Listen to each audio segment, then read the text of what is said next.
We are living in a period of American history that is very strange. We are all, even those of us in this room, engaged in a massive process of denial. Every time there is a major crisis, it also becomes a wealth transfer to the top. We saw in 2007, 2008, when the banks got bailed out because of the foreclosure crisis that was definitely man-made, human-made, and wasn't, the invisible hand, as a lot of people like to believe in the economic system.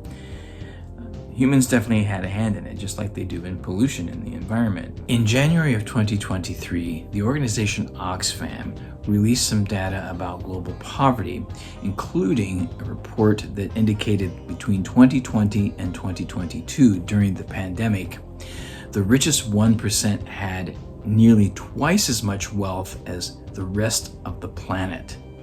That's about 7 billion people. In 2020 to 2022, because of things like the CARES Act and the Appropriations Act that we know of, it was the largest transfer of wealth in recorded history. But the U.S. Congressional Budget Office released a report in September of 2022 based on data collected between 1989 and 2019 that clearly showed the top 1% was sharing about a third of all the wealth that we create together. The bottom 50% economically, for 30 years at least in the time frame of that study, were sharing 2% of the wealth, and the top 10% as of 2019 were sharing about 72% of the wealth. Of course, that is much greater the higher you go up to the top as far as the percentages are concerned. So what is that all about?